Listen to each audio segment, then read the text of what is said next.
नमस्कार, स्वागत है आपका केकेडी न्यूज के डिबेट के प्राइम शो मुद्दे की चर्चा में। आज हम यहां पर चर्चा करने वाले हैं उत्तर प्रदेश के अंदर बढ़ते अपराध में। अभी तक जो बढ़ते अपराध थे उन पर हम चर्चा एक सिलसिलेवार करना शुरू करेंगे। आपको बता दें कि आज ही सुबह सुबह एक बड़ी खबर आई जिसमें केंद्रीय मंत्री कौशल किशोर के आवास पर एक लड़के की हत्या हुई। आपको बता दें उसमें जिस लड़के की हत्या हुई उसके बाद बड़ा ही बवंडर मचा। ठाकुरगंज थाना क्षेत्र की है ये घटना उत्तर प्रदेश की, जिसमें अलग अलग तरह की बातें आ रही हैं। आपको बता दें कि वहां पर कुछ मित्र उसके आवास पे बैठे हुए थे, उनका कौशल किशोर जी के, और उन्होंने रात को वहां पर क्या किया उसका सिलसिलेवार हम आपको बताते चलेंगे। आपको बताएं कि लगातार 3 दिन के अंदर बड़ी घटनाएं 3 हुई हैं और एक तरह से उत्तर प्रदेश के अंदर जो अपराध मुक्त प्रदेश कहा जा रहा था, जहां पर यह बताया जा रहा था कि अपराधियों पर लगाम लगेगी, लेकिन वहीं पर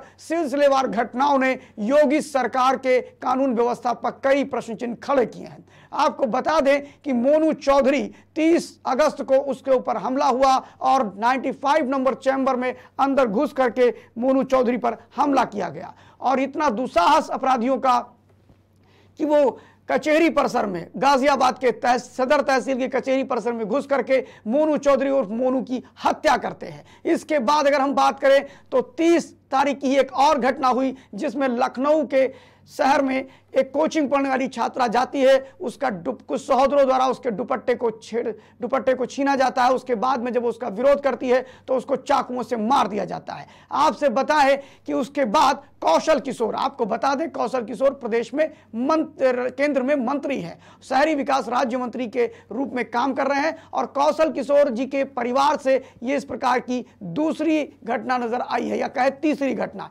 इससे पहले इनकी जो बड़े बेटे की बहू थी उसने भी इन पर FIR लॉन्च कराई थी और एक दहेज उत्पीड़न का भी केस लगाया था। उनके बड़े बेटे ने फांसी लगा करके अपनी आत्महत्या की, ऐसा कहा जाता है। फिलहाल एक मंत्री के घर में हत्या होना कोई सामान्य बात नहीं है। उत्तर प्रदेश की सरकार और उत्तर प्रदेश की पुलिस ने अपने बयान रखे हैं। और उसको हम अगर बात करें उत्तर प्रदेश में अपराध का रिकॉर्ड, तो आपको हम बताना चाहेंगे कि उत्तर प्रदेश में योगी सरकार में कुछ ऐसी घटनाएं हुई जो हमेशा प्रश्न चिन्ह खड़ा करती रहीं। सबसे पहले उत्तर प्रदेश में अगर हम बात करें तो 29 सितंबर 2018 की वो घटना जब विवेक त्रिपाठी जो एप्पल के एरिया मैनेजर थे, उनको गोमती नगर के फ्लाईओवर से उतरते हुए उनको गोली मार दी गई थी। पुलिस का इतना खौफ है लोगों के मन में कि आपसे बता दें कि पुलिस बेवजह आम नागरिकों पर गोली चला रही है। और जब गोली चलाई गई तो वहां भी संगठनों ने अपनी अपनी गोलबंदी शुरू कर दी। दूसरी घटना जिस पर कई प्रश्न चिन्ह खड़े हुए योगी सरकार पे कि पुलिस इतनी बेकाबू हो चुकी है कि वह किसी भी आम नागरिक की हत्या कर सकती है। बिन बात के ही उस विवेक तिवारी को मारा गया था। दूसरी घटना अगर हम चर्चा करें तो वो 18 अक्टूबर 2019 को कमलेश तिवारी हत्याकांड। जी हाँ, हिंदू महासभा के नेता कमलेश तिवारी को उनके घर में जाकर के खुर्शीद बाग में उनकी हत्या करी गई थी और उनका गला रेत करके मर्डर कर दिया गया था। आपसे बताएं कि उस घटना को लेकर भी योगी सरकार के कानून व्यवस्था को लेकर के सवालिया निशान विपक्ष से लेकर के उन्हीं के दल के कई लोगों ने खड़े किए थे। इसके बाद अगर हम बात करें तो आप जानते हैं जुलाई 2019 में सोनभद्र में एक बड़ा नरसंहार हुआ था भूमि को विवाद को लेकर के, जिसमें लगभग 11 आदिवासियों की हत्या हुई थी। फिलहाल उसकी रिपोर्ट आने पर यह पता लगा कि यह मुद्दा 1968 से चल रहा था, जिसमें एक ब्यूरोक्रेट्स की बहुत बड़ी भूमिका थी और उस समय कांग्रेस पार्टी के लोग इसमें इन्वॉल्व थे। लेकिन चूंकि यह घटना योगी आदित्यनाथ की सरकार में हुई, इसलिए जवाबदेही उनकी भी पूरी बनती है जिस तरह 11 आदिवासियों की हत्या उसमें हुई।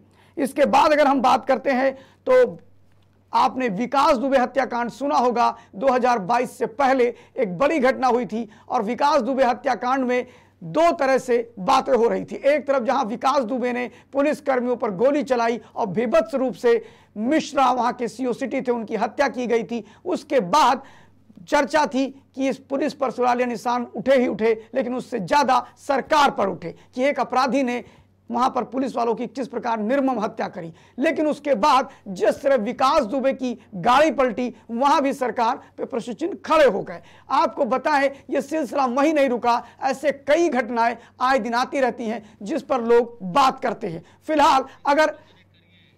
फिलहाल अगर एनसीआरबी के अगर आंकड़ों को हम बात करें तो उसमें भी कई तरह की चीजें हैं। फिलहाल हम इस अपनी चर्चा को शुरू करते हैं। हमारे साथ जुड़े हुए हैं इस भारतीय जनता पार्टी से विवेक श्रीवास्तव जी, मैं उनका स्वागत करता हूं। दूसरी तरफ हमारे साथ जुड़े हुए हैं विवेक पांडे जी, समाजवादी पार्टी का पक्ष रखने के लिए। विवेक पांडे जी, आवाज आ रही? हाँ, आ रही। विवेक पांडे जी, अभी जो आज कौशल किशोर जी और मोनू चौधरी हत्याकांड, जीवा हत्याकांड, ऐसी बहुत सी हत्याएं हुई हैं, वो आप क्या कहना चाहेंगे कि उत्तर प्रदेश की कानून व्यवस्था की अभी मौजूदा स्थिति क्या है? देखिए, मंच पे आदरणीय भाजपा के हमारे बड़े भाई सम्मानित प्रवक्ता विवेक श्रीवास्तव जी बैठे हैं। पहले तो उनको मैं प्रणाम करता हूं और पूरे पैनल आपके दर्शकों को अनुमोदन के साथ रक्षाबंधन की बधाइयां देता हूं। और बहुत ही बढ़िया विषय आज आपने उठाया कानून व्यवस्था को लेकर के, क्योंकि इस विषय पे जब भी मैं कोई विषय उठाता हूं, एक दो टॉपिक ऐसे हैं जिसपे कि आदरणीय हमारे विवेक श्रीवास्तव भैया जो बैठे हैं वो सीधे नकार देते हैं, लेकिन मुझे लगता है कि आज वो स्वीकार करेंगे कि समय के साथ अब उन मुद्दों को, उन विषयों को भी समीक्षा उनकी होनी बहुत आवश्यक है। उत्तर प्रदेश में कौशल किशोर जी के घर, जैसा कि आपने भी स्थिति स्पष्ट की कि दूसरी घटना है, और मैं एक वायरल वीडियो देख रहा था जो कि मृतक के बगल में बैठ के एक लड़का रो रहा है। कहीं ना कहीं ये सरकार, मैंने कुछ दिन पहले भी ये बात सोशल प्लेटफॉर्म के माध्यम से भी उठाई है, और मुझे लगता है कि उत्तर प्रदेश में नशाबंदी, नशा मुक्त कर उत्तर प्रदेश करने की बहुत आवश्यकता है। ये नशा जो है युवाओं को कहीं ना कहीं अपराध की ओर, एक दूसरे के प्रति वैमनस्य की ओर, अधीरता की ओर धकेलते जा रहा है, जिसका कि खामियाजा उत्तर प्रदेश का युवा, उत्तर प्रदेश की दुर्व्यवस्था, उत्तर प्रदेश का समाज, उत्तर प्रदेश का नागरिक, उत्तर प्रदेश लगातार भुगत रहा है और लगातार इस नशे की बलि चढ़ती जा रहा है उत्तर प्रदेश का युवा। जब 2016 के बाद जब हमारी सरकार गई थी, तो मैं आपको बड़ी स्पष्टता के साथ बता दूं कि जो आंकड़े एनसीआरबी जारी करता गया, उन आंकड़ों पे पहले तो उत्तर प्रदेश की सरकार नकारते गई। कानून व्यवस्था के मुद्दे पे जब भी हमने कोई सुझाव दिया, उस सुझाव को बिल्कुल झुठलाते गई। हमने हमेशा कहा कि 1861 का अंग्रेजी पुलिस कानून हटा करके मॉडल पुलिस एक्ट 2006 जो कि सुप्रीम कोर्ट के द्वारा निर्देशित है, उसको लागू करने की बहुत आवश्यकता है। आज कमिश्नरी जहां जहां इन्होंने बनाई, वहां पे क्या हो रहा है? अराजकता बढ़ी है, वसूली बढ़ी है, अवैध धंधे बढ़े हैं, नशे का कारोबार बढ़ा है, और कहीं ना कहीं अपराध के ग्राफ तो बढ़ ही रहे हैं। लेकिन इस बात को आपको स्वीकार इसलिए करना पड़ेगा क्योंकि आप भी आम जनमानस के साथ रह रहे हैं, हम भी इस समाज में रह रहे हैं। यहाँ राजनीतिक दलों का वर्चस्व नहीं है। कानून व्यवस्था हर राजनीतिक दल के लिए एक चुनौती है, और मैं भी आंकड़ों पे चला जाऊंगा तो विवेक भैया तो सीधे नकारने लगेंगे, लेकिन एनसीआरबी के आंकड़ों को आप झुटला नहीं सकते ना, या ना, और अगर झुटलाना हो तो पहले एनसीआरबी को आप नोटिस तलब करिए। मुझे लगता है कि यह बात आपको समझनी पड़ेगी कि सपा की सरकार में कुल 22,71,742 आईपीसी की गंभीर धाराओं में घटनाएं हुई थी, और जैसी भाजपा सरकार आई थी 30% बढ़ोतरी के साथ 35,14,373 की बढ़ोतरी हो गई पहले ही वर्ष। तो ये बहुत दुखद आंकड़ा है, बड़ा आपको समझना पड़ेगा, क्योंकि अभी स्थानीय कानून भी है इसमें, और स्थानीय जो अलग अलग कानून बनाए जाते हैं सरकारों के द्वारा राज्य के माध्यम से, तो उनकी तो अभी मैं जिक्र ही नहीं कर रहा हूं, और इसको कैटेगरी बाइफर्केट कर देंगे तो ये आंकड़ा बहुत बढ़ जाएगा। मेरा सिर्फ इतना कहना है कि मैं आपको 3 सुझाव देना चाहता हूं आज। एक, रक्षाबंधन के दिन जहां पे एक अधिवक्ता और पुलिस आमने सामने खड़ी थी, वहीं पे अयोध्या जैसी जगह पे ट्रेन के अंदर एक महिला आरक्षी के साथ जिस प्रकार का उसको अर्ध निर्वस्त्र अवस्था में पाया गया ट्रेन के अंदर, उसके चेहरे पे 16 वार और उसके पूरे शरीर के, उसके हाथ से पूरा खून गिर रहा था पूरी बोगी में, मुझे लगता है बहुत दुखद है। तो 2-3 सुझाव मैं आपको देना चाहूंगा, अगर आप लेना चाहें, अन्यथा सरकार ने उत्तर प्रदेश को जंगल राज से कबीले की राज में बदलने पे तो काम कर ही दिया है शुरू। पहला सुझाव देना चाहूंगा कि 1861 का अंग्रेजी पुलिस कानून हटा के मॉडल पुलिस एक्ट को लागू करिए, उसके प्रावधानों को लागू करिए। ये जो अधिकारी बैठ करके केवल और केवल राजा वाला जीवन जी रहे हैं और सरकार की आंखों में धूल झोंकते हैं, आपको इनको नियंत्रित करने की आवश्यकता है, जिसमें कि एक काम आपने कल किया है कि ट्रांसफर पोस्टिंग बिना डीएम के, जिलाधिकारी के निर्देशन के बिना नहीं होगा। ये अच्छा सुझाव है, कदम सराहनीय कदम है, मैं इसका स्वागत करता हूं। लेकिन इसके अलावा जांच विवेचना का अलग सेल बनाया जाए, राज्य सुरक्षा आयोग का गठन किया जाए, जिसके माध्यम से छुट्टियां देने से लेकर के ट्रांसफर पोस्टिंग सबकी जिम्मेदारी उनकी तय हो। उसके बाद आपकी पुलिस कंप्लेन अथॉरिटी का गठन किया जाए, जहां अधिकारियों की भी अवैध संपत्ति का या उनके अवैध भ्रष्टाचार में लिप्त होने की सूचना देकर उनकी भी निष्पक्ष जांच विजिलेंस के माध्यम से करवाई जा सके। मॉडल पुलिस एक्ट के प्रावधानों को लागू न करने के कारण जो सरकार कंटेम्प्ट का केस सुप्रीम कोर्ट में फेस कर रही है, मुझे लगता है उस पर मॉडल पुलिस एक्ट को लागू करने की नितांत आवश्यकता है। दूसरी, उत्तर प्रदेश पुलिस की तत्काल प्रभाव से बॉर्डर स्कीम हटाई जाए, क्योंकि बॉर्डर स्कीम होने के कारण उत्तर प्रदेश की पुलिस क्षेत्रीय लोगों को, समाज के लोगों को क्षेत्र में अपने कहीं ना कहीं कानून व्यवस्था के माध्यम से सुरक्षा देने में नाकाम साबित हो। विवेक जी आपके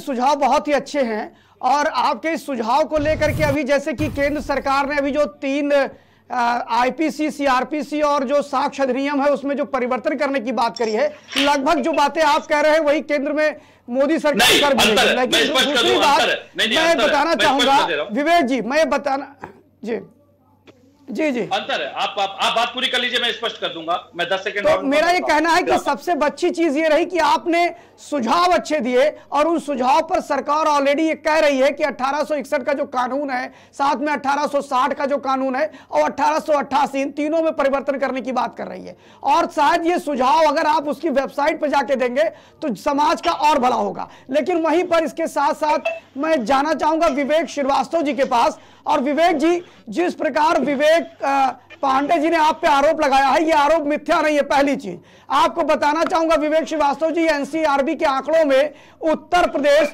बलवा, दुष्कर्म, महिला अपराध और बच्चों के अपराध में उसका जो स्ट्राइक रेट है अपराध का वो ज्यादा है। आपको यहाँ आंकड़े देना चाहूंगा, पास्को में 6.3% स्ट्राइक रेट है उसका।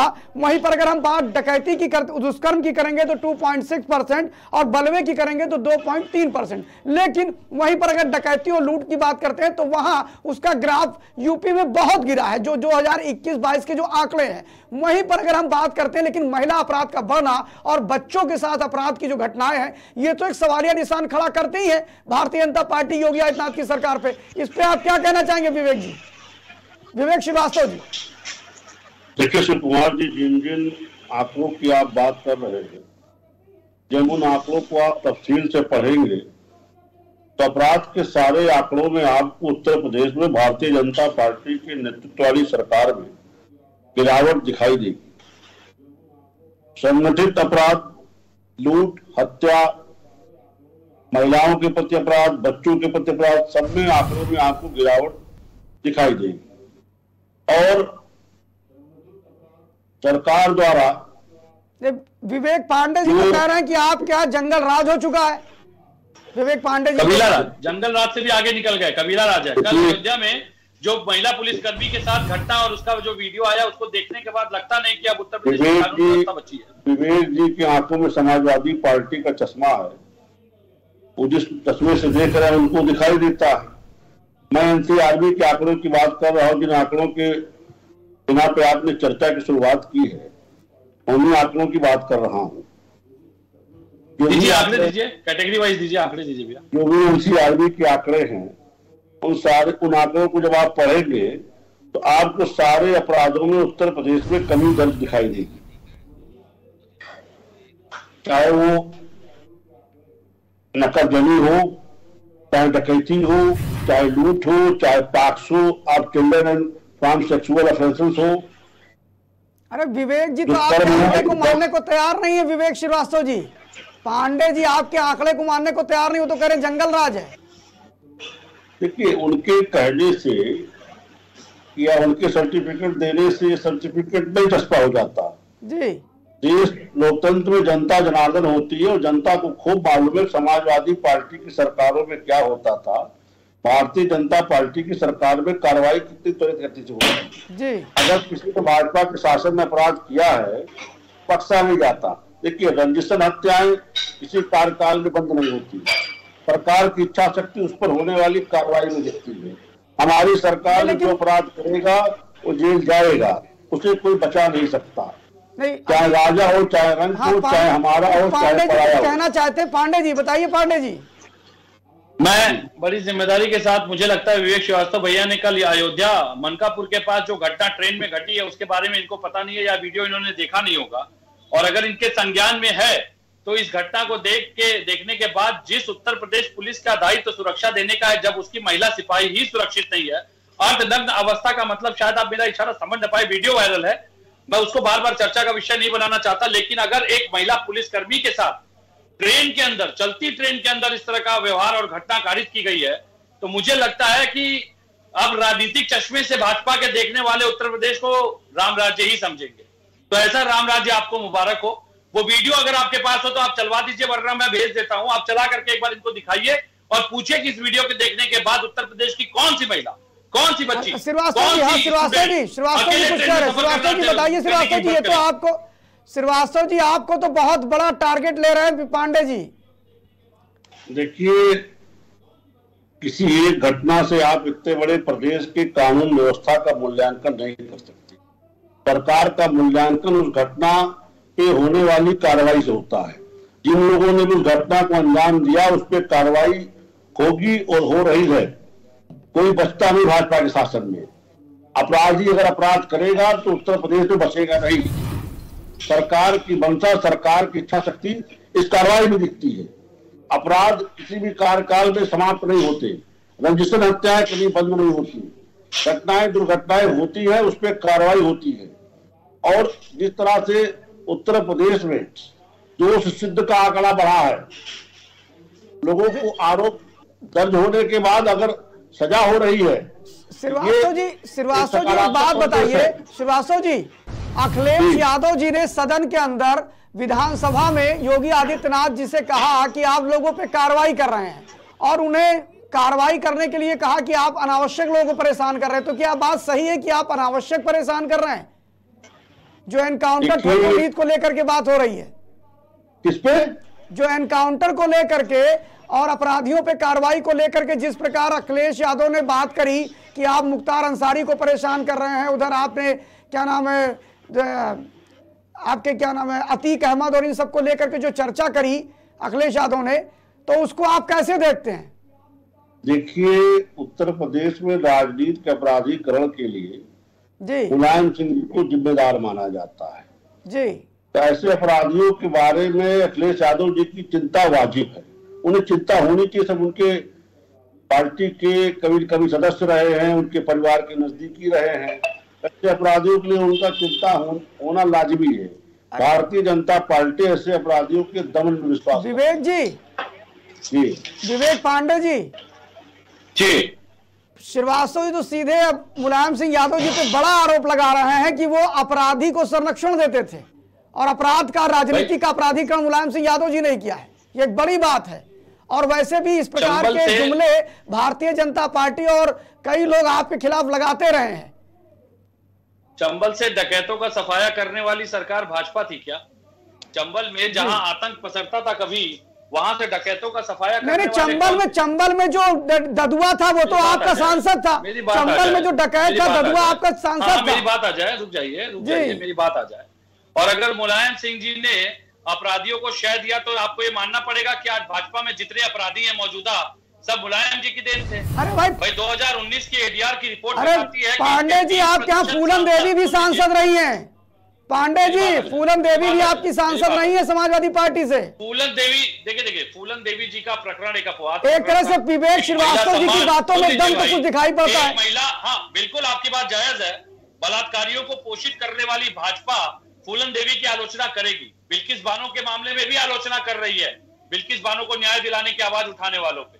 बलात्कारियों को छोड़ देना चाहिए। इस देश में भाजपा का शासन है, जहां जहां इनको मौका मिलेगा बलात्कारियों को रिहा करेंगे। और आप मीडिया है, आप चिल्लाते रहेंगे, ना फर्क आपके चिल्लाने का पड़ेगा ना हमारे। अब मेरी बात आने दीजिए। 2019 के एडीआर की रिपोर्ट के अनुसार 30% सांसद इनके भाजपा के, जो कि मुलायम जी की देन है, 17% जिसपे गंभीर मामले दर्ज हैं, वो इनके सांसद हैं और मोदी सरकार के मंत्रिमंडल का हिस्सा है।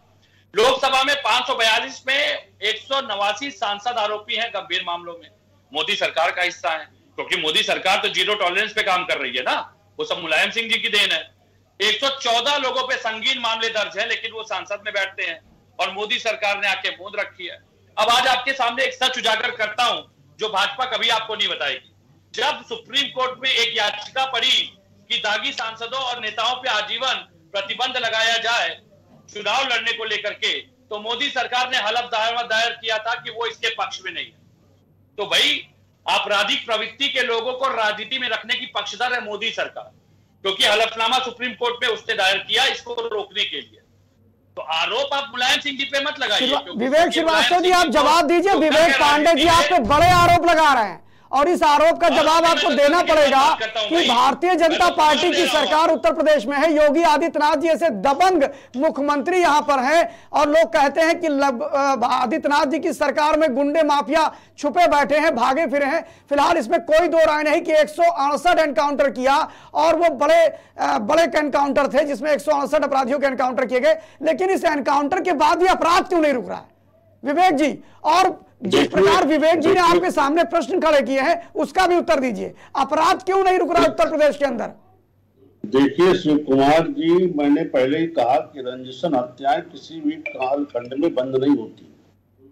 सरकार की मंशा, सरकार की दृढ़ इच्छा शक्ति उन अपराधियों को होने वाली कार्रवाई में दिखती है, जो भारतीय जनता पार्टी के नेतृत्व वाली सरकार में दिख रही है। हमारी सरकार में कोई बख्शा नहीं जाता, चाहे राजा हो, चाहे रंग, चाहे अपना हो पराया। जो अपराध करेगा उसकी जगह जेल की सीटों के पीछे है। जिन विषयों को विवेक जी यहाँ उठा रहे हैं, समाजवादी पार्टी तो कई सूची आपको जारी करके देती रहती है कि भाई इन पे कार्रवाई नहीं हुई, इन पे कार्रवाई नहीं हुई क्योंकि ये जात विषय है, इसलिए कार्रवाई नहीं होगी। अगर आप जूम करके दिखा सकते हैं, दिखाइए भाई। समाजवादी पार्टी एक सूची जारी करती है जिसमें कहती है वर्ग विशेष के लोग हैं जिन पे भारतीय जनता पार्टी कार्रवाई नहीं करती है। देखिए, ये समाजवादी पार्टी का एक ढकोसला है, क्योंकि जब वो सत्ता में रहे तो उनको सिवाय एक जात विशेष के और कोई दिखा नहीं। वो आरोप वो दूसरों पे चस्पा करके इमेज हर्ट करने की कोशिश करते हैं। ये सब चीजें भारतीय जनता पार्टी में नहीं चलती। उत्तर प्रदेश देश का सबसे बड़ा प्रदेश है, दुनिया की 6 नंबर की जनसंख्या यहाँ निवास करती है। और स्थिति ये है कि आप जब अपराध के आंकड़े देखेंगे, समाजवादी कार्यकाल के भी देख लें, भारतीय जनता पार्टी कार्यकाल के भी देख लें, उनमें लगातार आपको अपराधों में गिरावट दर्ज होती दिखेगी।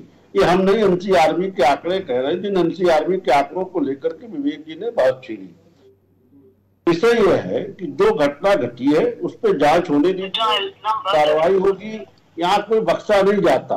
हम वो सरकारें नहीं चलाते कि मुख्यमंत्री आवास के बगल में एक मंत्री महिला का सील मंग करे और उसको मुख्यमंत्री जी टिकट दे करके चुनाव प्रचार करने जाएं।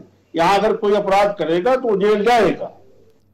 नहीं, एक चीज बताइए, नरेंद्र कश्यप जो आपके यहाँ मिनिस्टर बनाए गए हैं उन पर भी कई आरोप थे, खासतौर पर दुष्कर्म के आरोप उन पर भी लगे। आप तो उनको मंत्री बना के घूम रहे हैं और वो आपके पार्टी के थे भी नहीं। देखिए, विषय ये है शिव कुमार जी की जांच होने दीजिए, जांच में जो रिपोर्ट आएगी उस पर कार्रवाई होगी। आरोप लगाना एक विषय है, जांच में वो चीजें। मेरा ये कहना है कि आखिर ऐसे आरोपियों को आप क्यों लेते हैं, क्योंकि हाई मॉरल ग्राउंड की बात भारतीय जनता पार्टी हमेशा करती है, उच्च नैतिकता की बात करती है। तो समाजवादी पार्टी को मान सकते हैं कि वो जब फूलन देवी को लड़ा सकते हैं और क्या नाम है ददुआ को अपना बना सकते हैं तो ठीक है, लेकिन भारतीय जनता पार्टी से अपेक्षा नहीं है कि वो नरेंद्र कश्यप को लेकर के आए, वो क्या नाम है दारा सिंह चौहान जो भाग गए थे फिर लेकर के आए, स्वामी प्रसाद मौर्य जिस समय आप लाए थे स्वामी प्रसाद मौर्य को, उससे पहले वो अंबेडकर टुडे में अनाप शनाप हिंदू देवी देवताओं के प्रति बोल चुके थे, जिस पर मायावती ने स्वयं एक्शन लिया था। क्यों लेकर के आप आए थे? नरेश अग्रवाल भी ऐसा एक मामला है कि नरेश अग्रवाल ने कहा था रम में राम बिस्की में हनुमान, और उसके बाद आप ले आए उनके बेटे को, आज आपने मिनिस्टर बना रखा है। देखिए शिव कुमार जी, हमारा स्पष्ट कहना है इन लोगों के जो भी ये बयान है, जब ये कभी समाजवादी पार्टी के में रहे तब के इन लोगों के बयान है, और आज भी जो स्वामी प्रसाद मौर्य बोल रहे हैं वो अखिलेश यादव के इशारे पे बोल रहे हैं जी। जब वे भाजपा में थे तो ये एकदम तोते की तरह राम राम करते थे। हमारा स्पष्ट मत है कि भाजपा में रहना है, वृंदावन में रहना तो राधे राधे कहना है।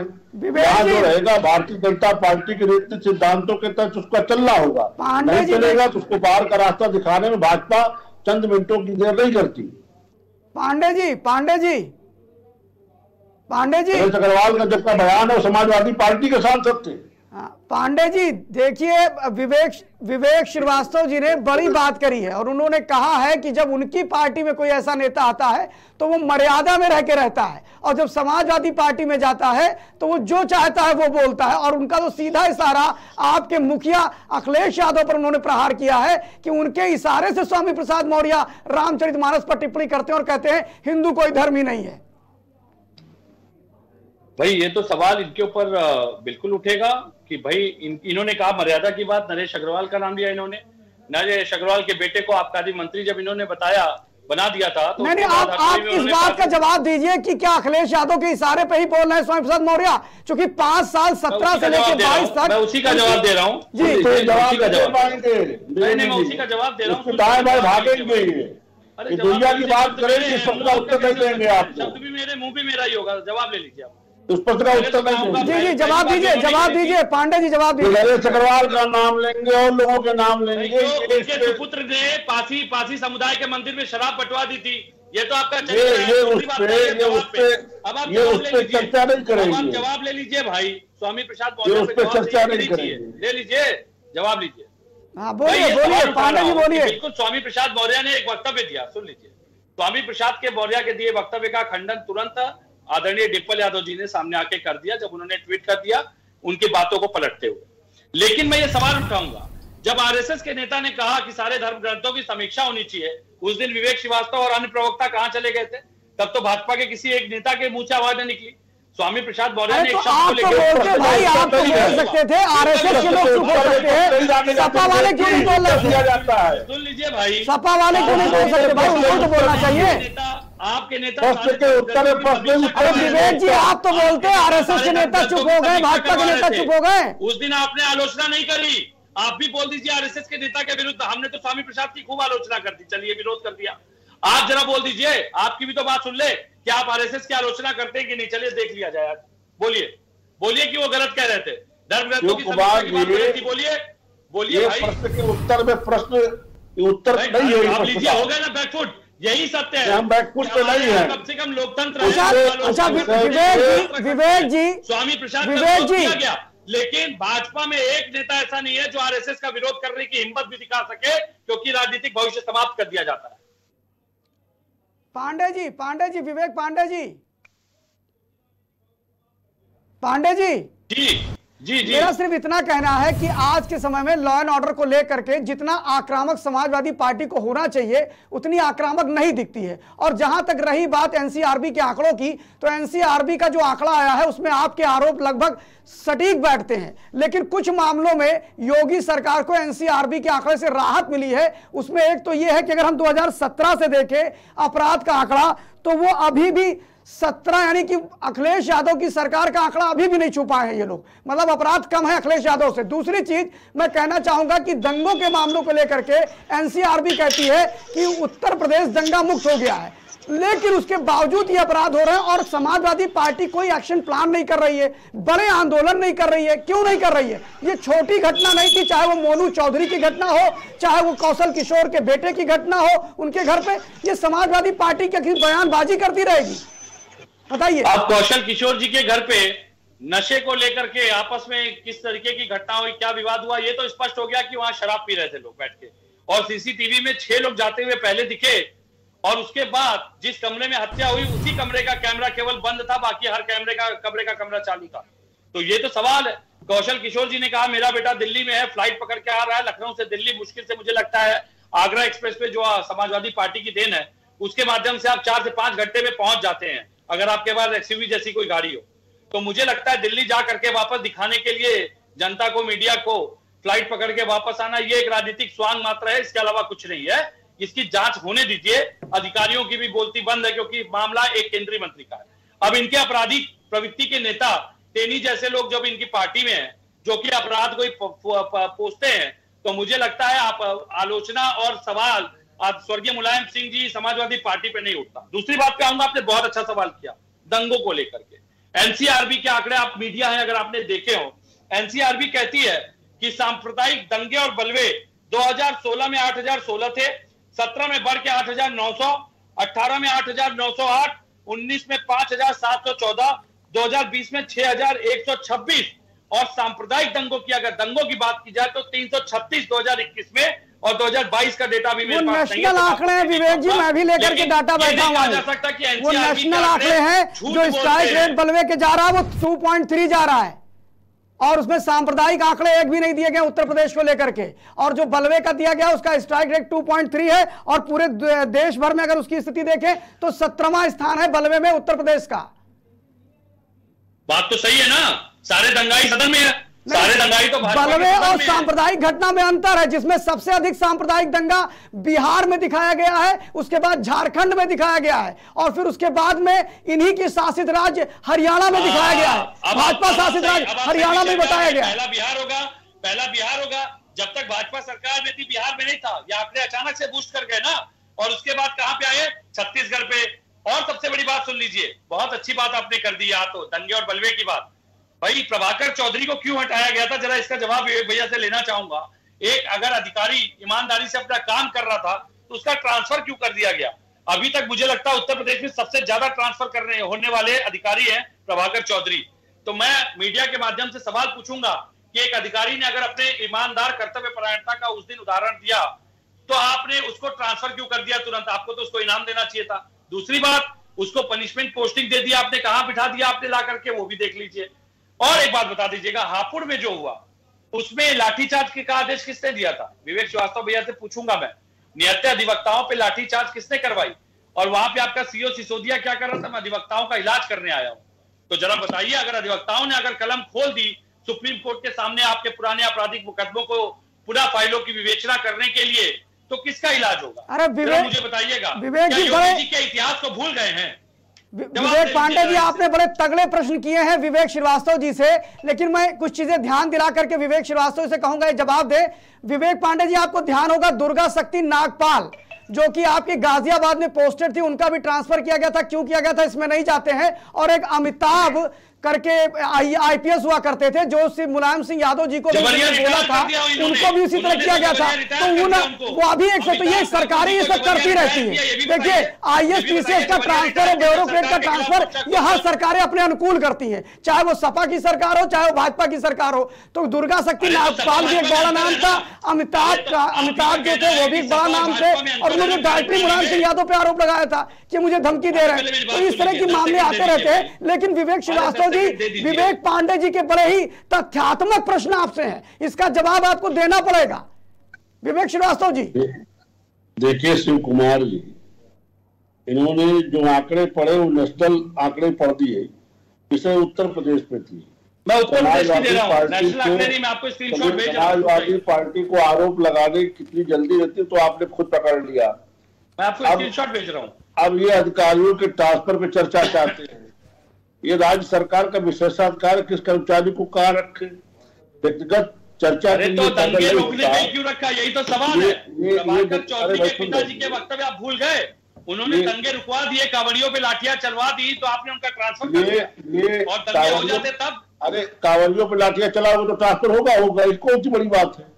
तो कांवड़िया अराजकता करेंगे? कांवड़िया कोई अराजकता नहीं किया किसी कांवड़ियों ने। जब पुलिस ने एक मार्ग को कोई अराजकता कांवड़ियों ने, ये समाजवादी पार्टी का चस्पा है ना।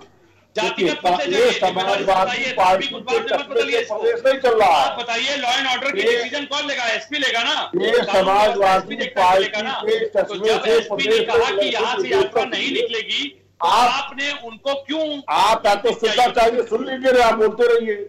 नहीं, बताइए।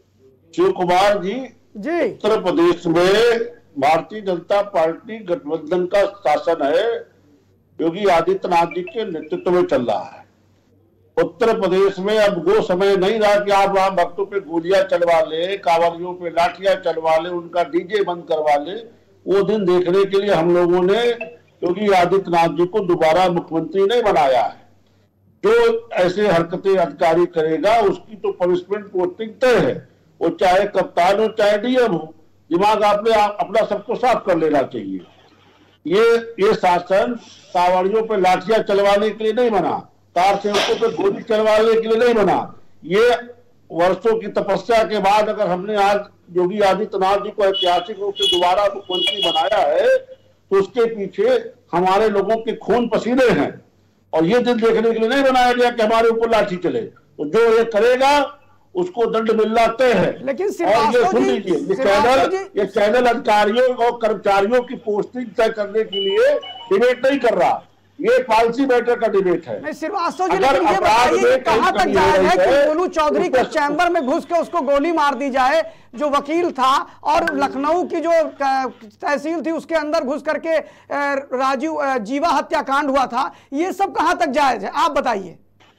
देखिए, जहां तक अपराधियों के संहार का विषय है, अगर अपराधी समाप्त हो रहे हैं, समाज से नासूर समाप्त हो रहा है, तो इसमें मीडिया को बहुत ज्यादा हाई तो अच्छा, एक अपराधी को समाप्त करने के लिए दूसरा अपराधी खड़ा करेंगे आप?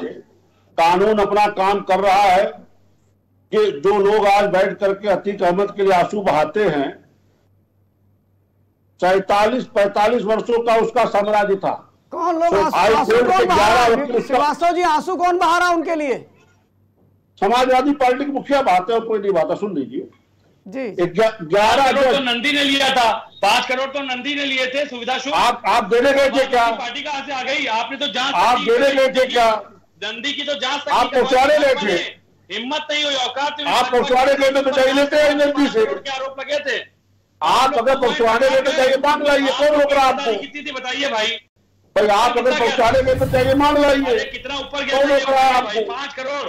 अरे भाई विषय सुना करिए, जांच तक नहीं करवाई, डिबेट को डिबेट मत किया करिए, डिबेट मिला करके डिबेट को डिबेट। कुमार जी ने क्लीन चिट देकर मार्गदर्शन।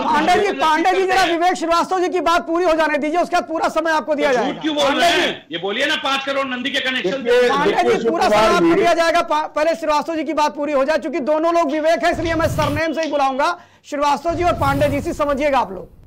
शिव कुमार जी आशीष जी 11 हाईकोर्ट के जज को जा देख लीजिएगा, एनसीआरबी के डेटा हैं वो दंगे के 11। अरे भाई सुनने आदत डालिए। शिव कुमार जी जी हाईकोर्ट के 11 जज अतीक अहमद का मुकदमा सुनने से डिनाई कर चुके थे। 12वें ने सुना, उसने उसे बेल दे दी। 45 सालों से किसी मुकदमे में उसके खिलाफ गवाही नहीं पूरी हो पाई। एक जिसमें गवाही हो रही थी, मुख्य गवाह की हत्या कर दी गई सरेआम। और आप अपेक्षा करते हैं कि वो कानून के दायरे में उसको आप सजा दे पाएंगे। जो स्थिति है ये सबके सामने है। अगर उसको किसी ने मारा है तो उस पर कानून अपना काम कर रहा है। जिसको दुखी होना, जिसको आंसू बहाना, बहाता रहे। भारतीय जनता पार्टी के शासन में समाज के नासूर साफ हुए हैं, ये सत्य है। और हम ऐसे संगठित अपराधियों को समाप्त करने के लिए संकल्पित हैं और वो हो रहा है। चाहे जीवा हो, चाहे अतीक अहमद हो, ऐसे अपराधियों का समाज से साफ होना आवश्यक है। लेकिन आम जनमानस की सुरक्षा का भी तो काम आपका ही है ना श्रीवास्तव जी? आम जनमानस खूब सुरक्षित है। नहीं, आम जनमानस अब मोनू चौधरी के एक चैम्बर में घुस के गोली मार दी जा रही है और आपका एक मंत्री केंद्र में मंत्री है कौशल किशोर, उसके घर में जिस प्रकार की स्थिति, उससे पहले भी वो डिस्प्यूटेड हुए, विवादित हुए। उनकी बहू ने उनके ऊपर एलिगेशन लगाया और 498A एक्ट के अंतर्गत लगाया। फिर उनका बेटा भी, जो बड़ा बेटा है, वो नहीं रह गया दुर्भाग्य से। तो ये सब चीजें जो हैं, क्या नहीं लगता कि पार्टी को इसका डेंट होगा? देखिए, क्या पार्टी इसके लिए कोई कार्रवाई करेगी इन फ्यूचर? ऐसे लोगों को बाहर निकालेगी? क्योंकि ये सभी जानते हैं, ये सभी जानते हैं कि कौशल किशोर जो है वो मूलतः कम्युनिस्ट पार्टी से आपकी पार्टी में आए हैं। शिव कुमार जी, जांच होने दीजिए जी। जांच से पहले किसी के बारे में कोई धारणा बनाना ये ठीक नहीं है। जांच अपने परिणाम तक पहुंचने दीजिए, जो भी होगी कार्रवाई होगी। देखिए, जिसका बेटा मरा है, वो श्रीवास्तव जो लड़का मरा है, उसकी माँ से पूछिए जाकर के श्रीवास्तव जी कि उसको कितना दुख हुआ है आज। वो जिस प्रकार का प्रलाप कर रही है टीवी चैनल, हमारी पूरी सहानुभूति उस परिवार के साथ है। उस परिवार को न्याय मिलेगा, चाहे हम हो चाहे भाजपा का कोई कार्यकर्ता। किसी ने अभी तक ये नहीं कहा कि हम उस परिवार के साथ नहीं है। स्वयं कौशल किशोर जी का भी बयान है कि हम उस परिवार के साथ हैं। उसको उनका बयान तो रहेगा ही भाई, डैमेज कंट्रोल आप जांच होने दीजिए। जांच में सब लोग सहयोग कर रहे हैं। अनावश्यक कोई एंटी क्रिएट करने की कोशिश नहीं करनी चाहिए। हत्या का विषय है, गंभीर विषय है। पांडे जी, अभी श्रीवास्तव जी ने जिस साफ गोई से अपने आप को बचाने का प्रयास किया, आप ये क्या कहते हैं? चाहे कौशल किशोर का मामला हो या मोनू चौधरी का मामला हो, आप इनकी बातों से संतुष्ट हैं? दूसरा, इन्होंने बड़ा प्रहार किया है कि अखिलेश जी समाजवादी पार्टी के प्रमुख हैं, उन पर इन्होंने आरोप लगाया है कि अतीक अहमद के लिए वही रो रहे हैं।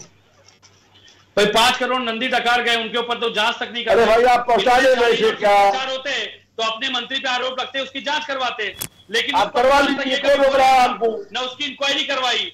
तो भाई भ्रष्टाचार में हिस्सेदार तो सभी हैं। वो सुविधा शुल्क था या क्या था, हिस्सेदारी थी, वो इन्होंने बताया नहीं।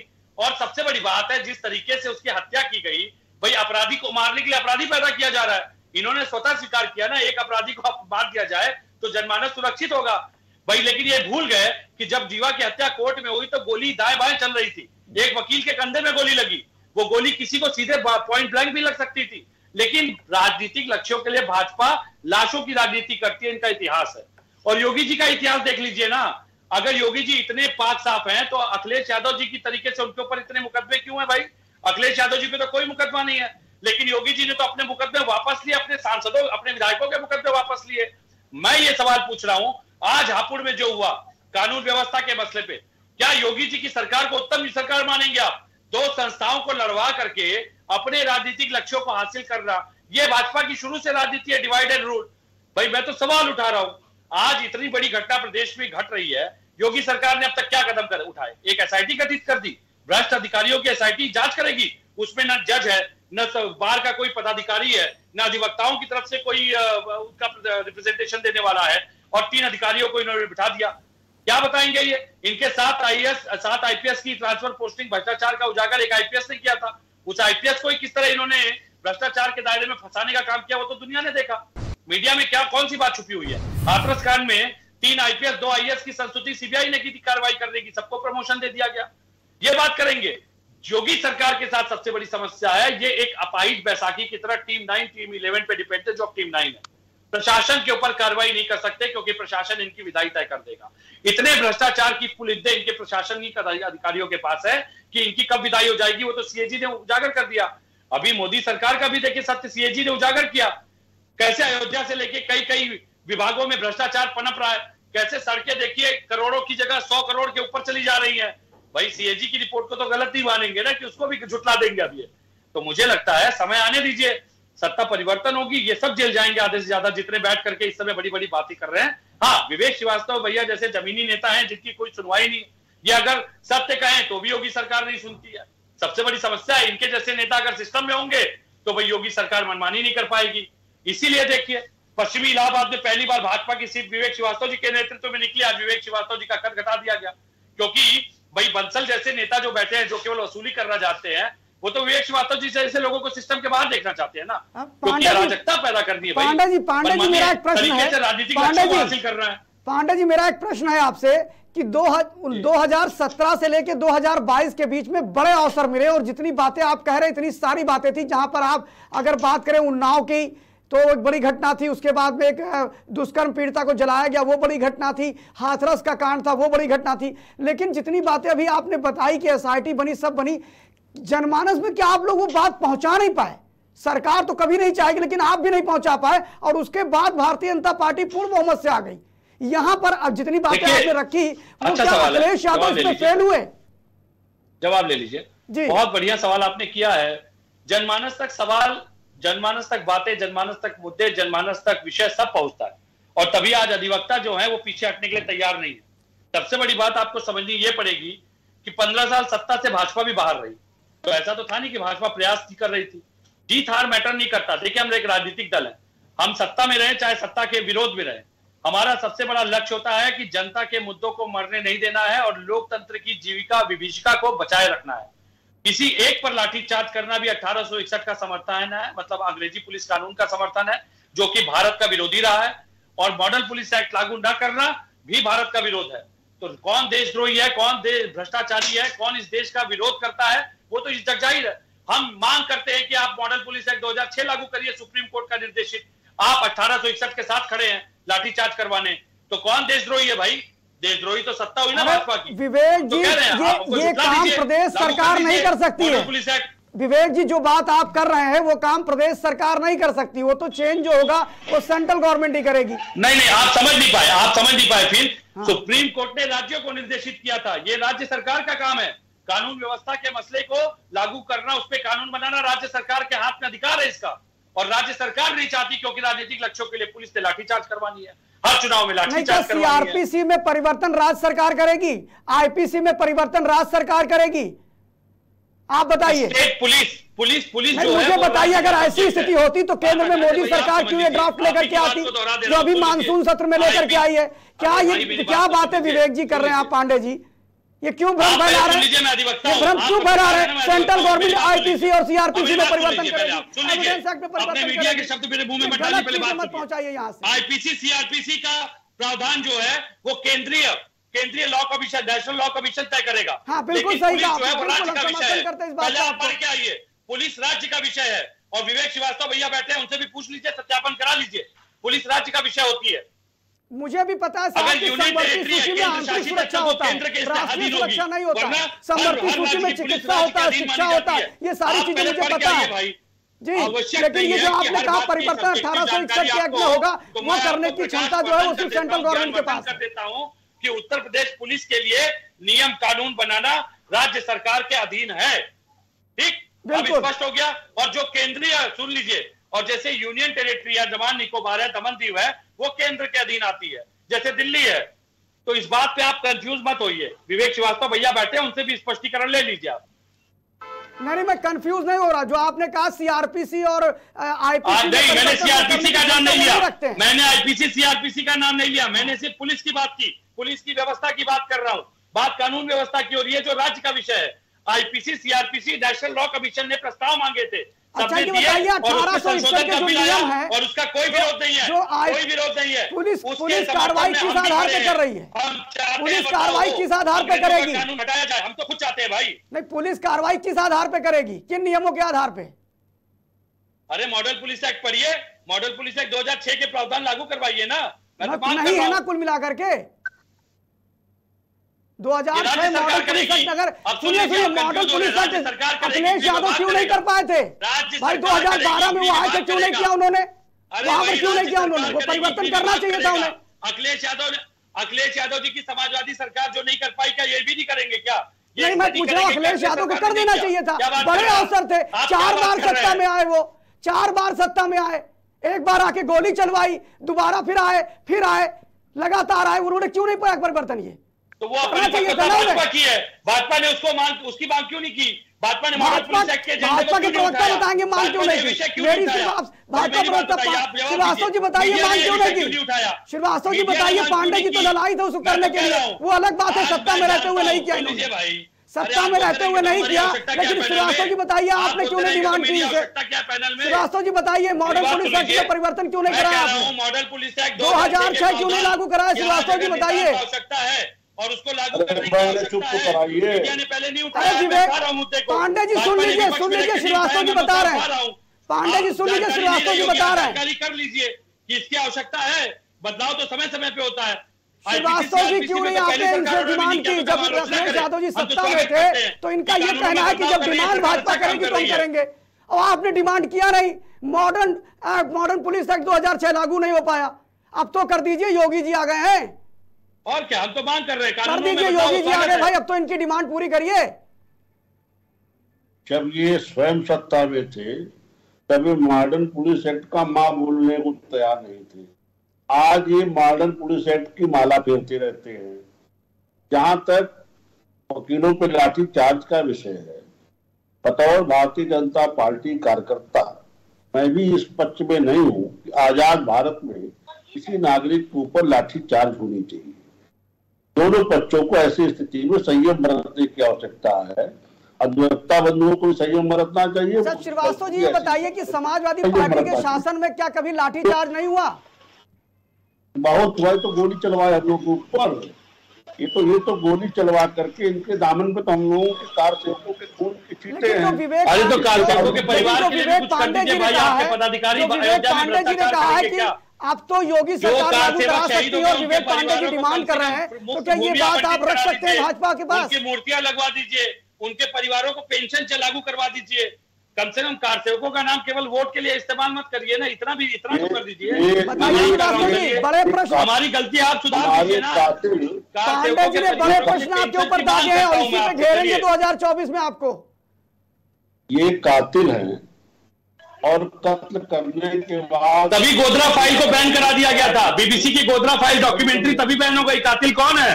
और ये कातिल है, हमारे कत्ल करने के बाद ये कहते साहब पेंशन ले लीजिए, ये हमारी शहादत का अपमान कर रहे हैं। जो हम लोगों ने हमने कहा पेंशन दिला दीजिए, रामलला के मैंने कहा परिवारों को जमीन आवंटित करिए, ये हमारी शहादत का अपमान कर रहे हैं। जमीन में भ्रष्टाचार कर रहे हैं, अयोध्या में घोटाला कर रहे हैं, वो भ्रष्टाचार, वो अपमान नहीं है। ये आरोप लगाने वाले लोग, इन्हें रामलला के भव्य मंदिर निर्माण से कष्ट है, इन्होंने एक पैसा चंदा नहीं दिया और ये आरोप लगाते फिर। ये इतना बड़ा मंदिर आपके घर का है क्या? इतना बड़ा मंदिर आपके घर का है क्या?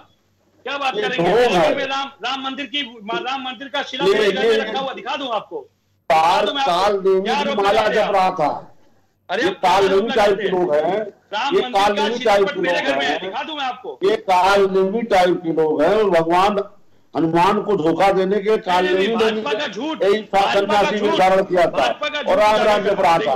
तो भगवान हनुमान ने उसका जिस तरह से वध किया, देख लीजिए, ये देखिए दर्शन कर लीजिए, दिखाओ, दर्शन कर लीजिए भाई। अरे ज्यादा दिखाओ तो समाजवादी पार्टी कल निकाल दी जाओगे पांडे जी। दर्शन कर लीजिए, बर्दाश्त नहीं करेंगे पांडे जी, अखिलेश यादव इसे बर्दाश्त नहीं करें, कल निकाल दिए जाओ। दर्शन करा दिए राम मंदिर में। अगर आपके धूप को गंभीरता से ले लिया, हम लोग कंक्लूजन की तरफ जा रहे हैं। लास्ट कमेंट हमारा पांडे जी से है। पांडे जी आवाज आ रही?